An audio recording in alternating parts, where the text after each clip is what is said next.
আমি সকলোৱে জানো 1947 15 আগষ্টত আমাৰ ভাৰত স্বাধীন হয় বহু বলিদানৰ মূৰত নহয়নে। ইয়াৰ বাবে আজি আমি স্বাধীন ভাৰতত মূৰ দাঙি জীৱন যাপন কৰিব পাৰিছোঁ। তাৰ বাবে আমি আপুনি মই সদায় আমাৰ স্বাধীনতা সংগ্ৰামীসকলৰ ওচৰত চিৰঋণী হৈ আছোঁ আৰু থাকিম। কিন্তু আপুনি জানেনে 1947 15 আগষ্টত নেহৰুৰ নেতৃত্বত ভাৰতে যি স্বাধীনতা লাভ কৰিছিল সেই স্বাধীনতা পূৰ্ণ স্বাধীনতা নাছিল। ডমিনিয়ন ষ্টেটাছ লাভ কৰিছিল, ব্ৰিটিছে উপনিৱেশ হিচাপে ৰাখিছিল ভাৰতক। আচৰিত হৈছে নহয়নে। আজি মই আপোনালোকক এনে কিছু তথ্য দিম যি এই কথা প্ৰমাণ কৰে যে 1947 ব্ৰিটিছে ভাৰতক পূৰ্ণ স্বাধীনতা দিয়া নাছিল, মাত্ৰ ডমিনিয়ন ষ্টেটাছ প্ৰদান কৰিছিল নেহৰু চৰকাৰক। আহক জনাৰ চেষ্টা কৰোঁ এই তথ্যসমূহ কি কি। নমস্কাৰ বন্ধুসকল, মই সীমান্ত নজনা কথা নামৰ চেনেলটোলৈ স্বাগতম, য'ত আমি জানো কিছু নজনা কথা। চাওক, পূৰ্ণ স্বৰাজ যি শ্লোগান এইটো দিয়া হৈছিল 1929 কংগ্ৰেছৰ লাহোৰ অধিৱেশনত।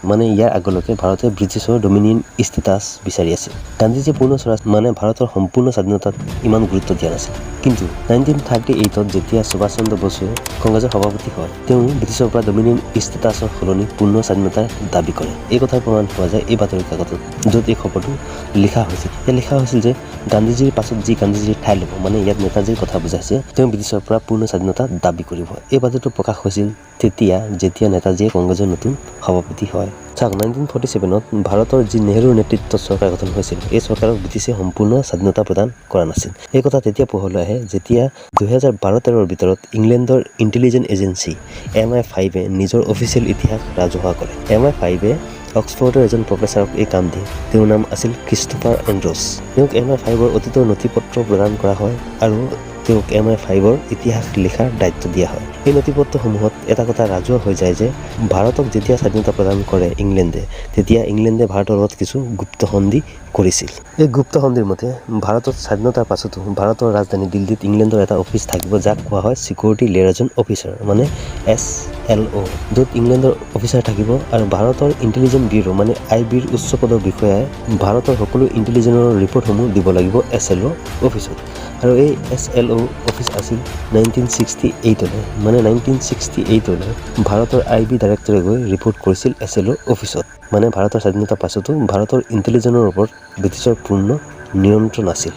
মাথো ভাৰতৰ ইণ্টেলিজেন্সে নহয়, ভাৰতীয় সৈনিকৰ ওপৰতো ব্ৰিটিছৰ নিয়ন্ত্ৰণ আছিল স্বাধীনতাৰ পাছতো। এই কথা প্ৰমাণ আপুনি এই ফটোখনত পাব। এই ফটোখন ভাৰতৰ স্বাধীনতাৰ পাছৰ ফটো, য'ত ভাৰতৰ ৰাষ্ট্ৰপতি ডক্টৰ ৰাজেন্দ্ৰ প্ৰসাদৰ লগত আছে সেই সময়ৰ ভাৰতীয় সেনা প্ৰমুখসকল, যি ব্ৰিটিছ আছিল। চাওক, ভাৰতীয় সেনা প্ৰমুখ প্ৰায় 1955লৈ ব্ৰিটিছ অফিচাৰ আছিল আৰু ভাৰতৰ জলসেনা নেভিৰ সেনা প্ৰমুখ 1958 চনলৈ ব্ৰিটিছ আছিল। এতিয়া যদি আপুনি চাই দেখিব যে ভাৰতীয় নৌসেনাৰ পতাকাত যিটো ক্ৰছ চিন দেখিব, এই ক্ৰছ চিনটো ব্ৰিটিছৰে দেন হয়। আৰু আপুনি জানি আচৰিত হ'ব যে যেতিয়া 1962 ভাৰত চাইনাৰ লগত হোৱা যুদ্ধত পৰাজিত হয়, তেতিয়া আমাৰ দেশৰ সুৰক্ষা ব্যৱস্থা ঠিক কৰিবলৈ নেহৰুজীয়ে লৰ্ড মাউণ্ট বেটেনক মাতিছিল। আৰু আপোনালোক সকলোৱে জানে যে মাউণ্ট বেটেন হ'ল সেইজন মানুহ যি ব্ৰিটিছৰ হৈ ভাৰতক স্বাধীনতা প্ৰদান কৰিছিল। 1962 মাউণ্ট বেটেনৰ লগত ব্ৰিটিছৰ উচ্চ পদবী কেইজনমান সামৰিক বিষয়া আহি ভাৰতৰ সুৰক্ষা ব্যৱস্থাটো ঠিক কৰি যায়। আৰু এই সুৰক্ষা ব্যৱস্থা থাকে 1999লৈ, কাৰ্গিল যুদ্ধৰ পাছত এই সুৰক্ষা ব্যৱস্থাটো সলনি কৰে ভাৰত চৰকাৰে। আচৰিত ন? তাতকৈ ডাঙৰ কথা, 1911 যেতিয়া দিল্লীক ভাৰতৰ ৰাজধানী হিচাপে লোৱা হয়, তেতিয়া কিং জৰ্জ V ভাৰতলৈ আহে।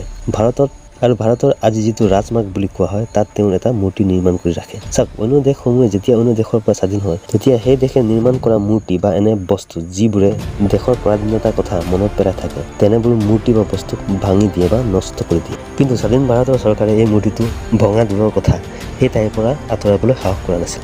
চাওক, ৰাজমাৰ্গ যিটো ৰাস্তা, সেইটো অন্য সাধাৰণ ৰাস্তা নিচিনা নহয়। এই ৰাস্তাত 15 আগষ্ট আৰু 26 জানুৱাৰীৰ অনুষ্ঠানসমূহ আয়োজন কৰা হয়, যি অনুষ্ঠানে দেশৰ গৌৰৱশালী ইতিহাসৰ কথা কয়।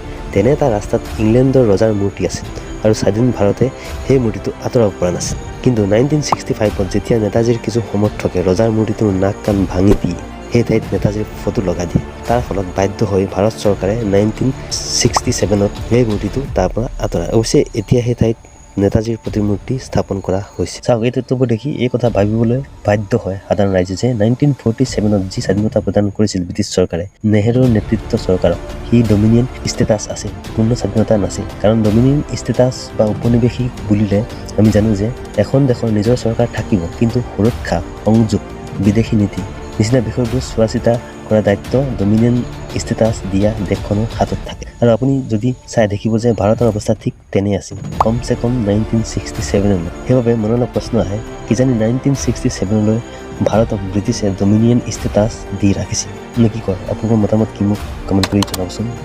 তাক বন্ধুসকল, এই সকলো কথা মোৰ নহয়। এই কথা লিখিছিল সাংবাদিক লেখক অনুজ ধাৰে। তেওঁৰ কিতাপ নেতাজী গুমনামী বাবা और চৰকাৰী যুদ্ধ নামৰ কিতাপখন। তেওঁ 20 বছৰ ধৰি নেতাজীৰ জীৱনৰ ওপৰত অধ্যয়ন কৰি আহিছে। তেওঁ এই সকলো তথ্যৰ প্ৰমাণ দিছে তেওঁৰ কিতাপত। লগতে তেওঁ নেতাজীৰ মৃত্যুৰ ৰহস্যৰ ওপৰতো বহু কথা লিখিছে। আপোনালোকে যদি বিচাৰে মই নেতাজীৰ মৃত্যুৰ ওপৰত এটা ভিডিঅ' বনাম। আৰু মোৰ কোৱা তথ্যবোৰৰ ওপৰত আপোনালোকৰ যদি বিশ্বাস হোৱা নাই তেন্তে ইউটিউবত অনুজ ধাৰ বুলি চাৰ্চ কৰিলে তেওঁৰ মুখৰ পৰা এই সকলো কথা শুনিবলৈ পাব। বাৰু যি কি নহওক বন্ধুসকল, কেনে লাগিল এই ভিডিঅ'টো কমেণ্ট কৰি মোক জনাব। ভিডিঅ' যদি ভাল লাগে লাইক কৰিব, চেনেলটো ছাবস্ক্ৰাইব কৰি মোক ছাপোৰ্ট কৰিব এনেধৰণৰ ভিডিঅ' চাই থাকিবলৈ। মই লগ পাম এটা নতুন ভিডিঅ'ত। তেতিয়াহ'লে নমস্কাৰ, গুড বাই।